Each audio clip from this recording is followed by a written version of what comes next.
Atheists, Naturally Good. Part 1, Evolution of the Golden Rule. First, I'd like to introduce the topic with a question asked of me by a theist called Universal Sleuth. Universal Sleuth asked, regarding morality, I guess the basic question is, why is anything wrong? Why is it okay to drive the blade of an axe into a collection of molecules which happens to form a tree, but wrong to drive the same blade into a different collection of molecules which happens to form a small child?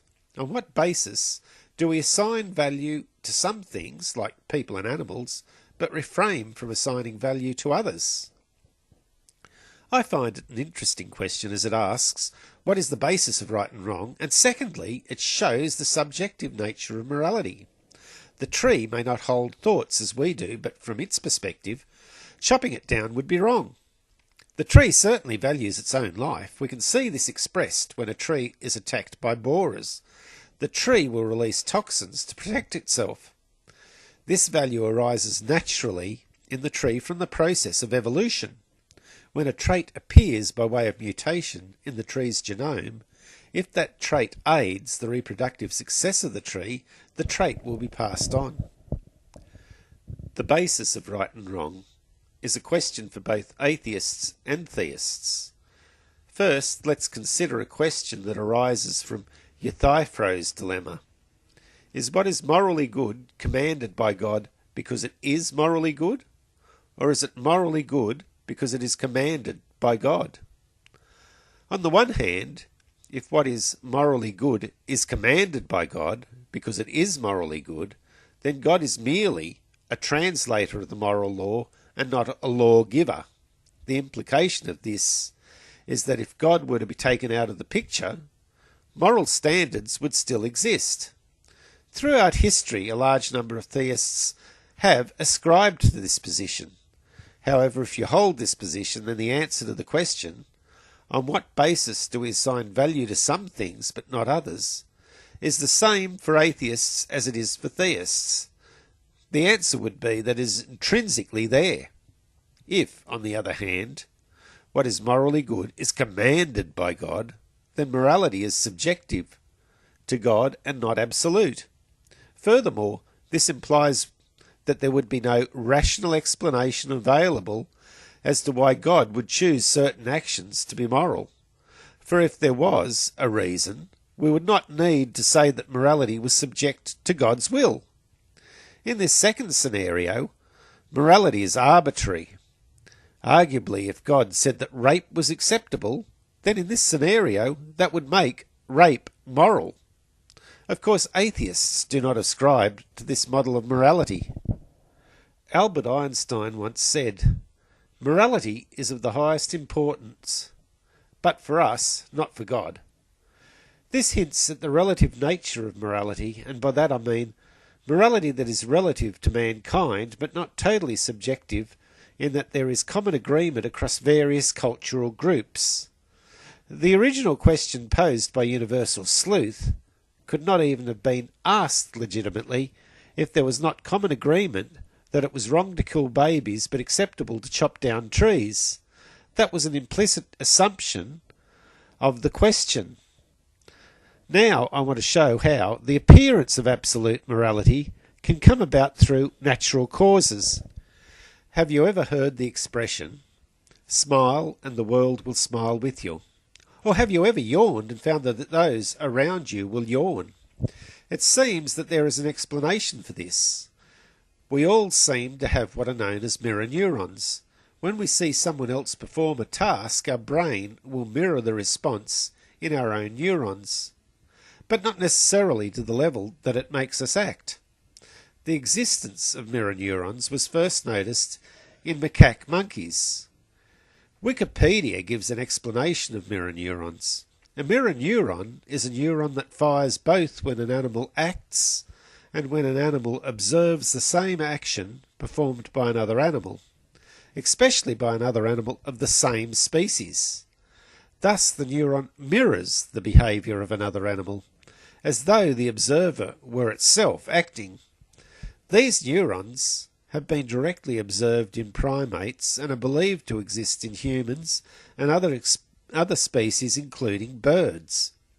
In humans, brain activity consistent with mirror neurons has been found in the premotor cortex and the inferior parietal cortex.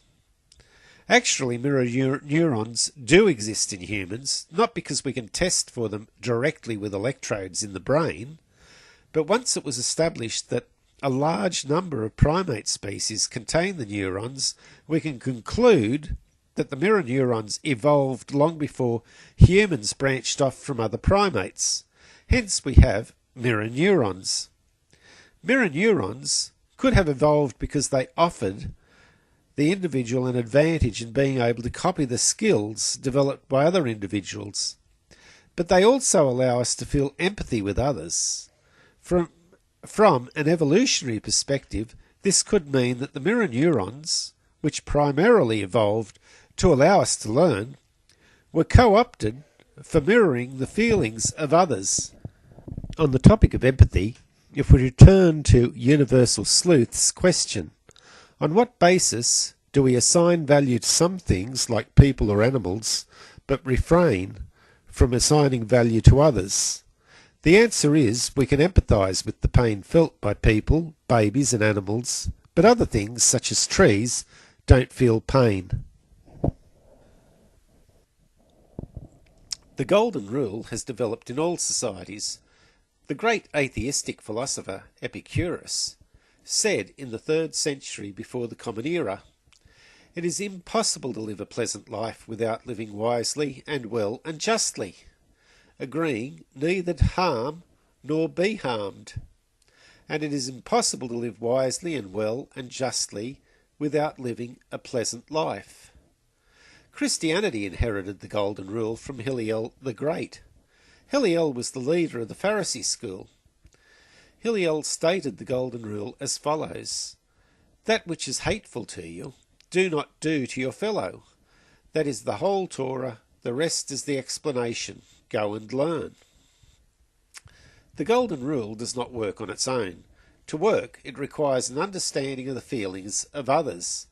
This understanding or empathy is performed by our mirror neurons, which is a product of evolution. Whilst explicitly stating the Golden Rule helps us to focus in on our morality, the Golden Rule itself is somehow an inherent part of our behaviour. About 6 years ago I found a show on PBS narrated by Alan Alda on the evolution of morality in primates. In general, it showed how reciprocity worked in the various primate species. It showed how apes that shared their food in the morning would later in the day receive grooming in return from their fellow apes. Individuals that didn't share did not get groomed and were generally rejected by the group. In almost all species, we see that the ability to work as a team is highly valued. Even viruses work in concert. Initially, a virus will work away quietly under the radar of the host. When sufficient numbers build up, a chemical signal is released that directs all members of the virus to go, well, viral, in an attempt to overwhelm the host's immune response. Morality and ethics is that which allows people to come together and work as a team. Those that work together get a reproductive advantage. Conclusion. The evolution of mirror neurons has allowed primates to empathise with others. The development of social teamwork based on the principle of reciprocity has been observed in various stages of development in other primate species. Empathy plus reciprocity yields the Golden Rule. Do unto others as you would have others, that's to reciprocate. Do unto you requires empathy. So, the Golden Rule is the expression of what is natural human nature.